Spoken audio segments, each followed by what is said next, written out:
Did they buy Trabant? Do they look at Trabant No, and that go, wasn't yes, cardboard, that was shirts. They used old cotton. Trabant. No, it's a misconception that Trabants were made from Well, cardboard. that was a compressed cardboard, like a masonite. No. It was a kind of a polyester resin with mixed in with cotton. Old shirts. So it's fiberglass, really, in a roundabout Old way. Shirts, I prefer to think Bad of it. fiberglass. Only in a communist country could you have a car made out of shirts. Anyway, the CSL, they stripped it all right back, so what didn't have anything in it, didn't have any of the creature comforts and all that kind Actually, of stuff. it came with a steering wheel and air. All the air inside the car. Yeah, and a gear stick and some seats. Yeah. And that was it.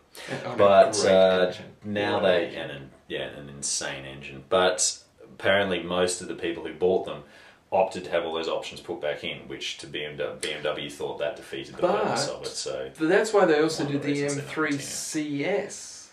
Yeah, well, because they did that later after the CSL and that's sold out. apparently the best M3. If you're going to buy an M3, the previous shape, what is it, the E46 M3? One of the greatest. Get the CS version that's got pretty much all the stuff the CSL has, slightly stripped back on a few areas, but it's the one to get for price performance, and because you can also get a manual, which you couldn't with the CSL. It was only that super flex pedal nonsense. But to bring it back, I think that I'm deeply disappointed with BMW in the direction they're taking. I see why. However, if they're willing to say, give me a 335 coupe in black, leather manual as well, that would be great, and just give that to me, I may sort of see my way around to sort of changing my opinions. How about a test drive? About their current test drive for a week? Test drive, yeah, even just a weekly loan, if they're not quite willing to sort of write off a $120,000 car just to give to someone. Things aren't going so well, so probably BMW, if you're watching, you're probably not, but if you are, it would be great. And we would love to test drive a couple of your cars. We do love BMWs. We love anything. Actually, I must admit, I'm a bit of a German fanatic. I do like my German cars. Mercedes, Audi, BMW, Porsche, even the Wiesmann car. That one. Oh, Weissman. Yeah. Magic. Actually, anything European, Volkswagen. I do love Volkswagen. Volkswagen's good. Do love your Volkswagen. If any of you guys are watching, thank you. Secondly, we'd love to test drive some of your cars. And chances are anything, 1.4 litre Polo, that would be fine. That would be magic.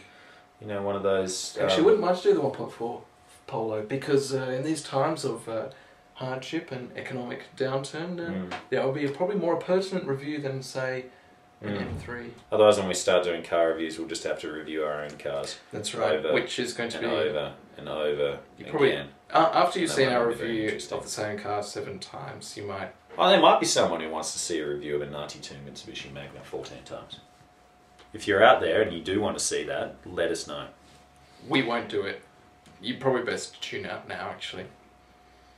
Anyway, did you have another topic that we... Yeah, but actually, the final story for today, if you got any more... No, I've done with my rant. Final story for today. We'll end on... I'll try and lift the mood again after you repeatedly bring it down. We should have a chat. You can try. Yeah. We'll have a chat about this, but this is kind of a bit of a kicker for me. I do like this. Barack Obama. It's going to be coming in soon. Big changes are expected. What we're most concerned with, though... So they're bringing the White House back into it's going to be a place where a world leader's going to be now, rather than So it has been a childcare centre for the past 8 years, but they're going to change things. Yeah, I'm looking forward to it. But what we're most concerned about and interested about is what car the president's going to be driving.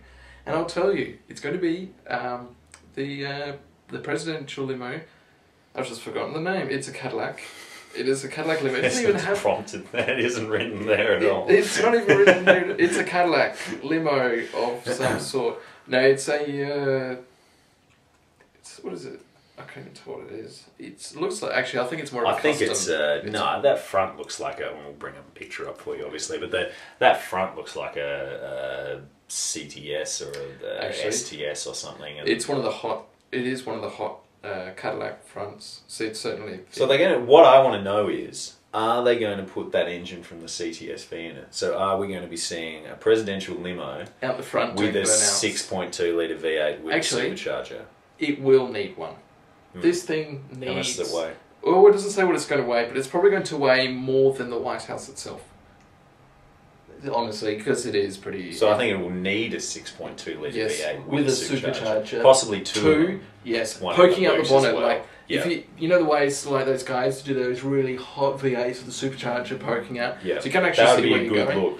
That would be a good look. That's possibly how much power you need just to get this thing, just moving away smartly through the traffic lights. Nothing too sporty.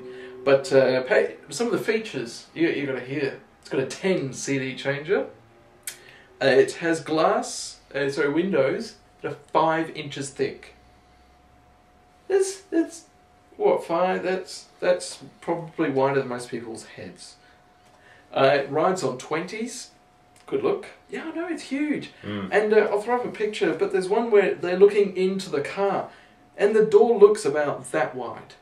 This thing apparently can lock down like a bank vault, utterly impenetrable, which you kind of makes sense. But and it's got a dual hardness steel of aluminium, titanium, and including ceramics. So we're not really looking at any kind of there's all this talk of impenetrableness and security. We're not really looking at any kind of open air, JFK style. No more open air cars. This is probably a good thing, really. Yeah, it's kind of a shame in a way, but I've had a look at some of the older presidential limos. Some of them do look pretty good, but I got to say this, Lincoln Continental. Yeah. I think that's this possibly car one of the is built coolest like a cars in the tank. world, but And if you hope you can go walk into your Cadillac dealer and pick up one of these babies, sorry, unless you've got a lot of money. They might do if you've got a lot of money, but even then, probably not. And could you get a second-hand one or something? No, if you just ring up unfortunately, Obama in a few years' time. If you call your mate Obama and say, Obama, mate, I've been hankering, like us two, hankering over your car. I want a 4.5-ton Cadillac for driving through people's houses. Please. Yeah. He'd probably say, no, can't do that. It's going to be destroyed. And they do. They actually put it on the side of a hill and fire projectiles into it. And they actually test it to make sure that where the downfalls of this car, they'll try and blow it up, they will probably drop an atomic bomb onto it at some point. So they pay people to fire weapons at cars. Yeah.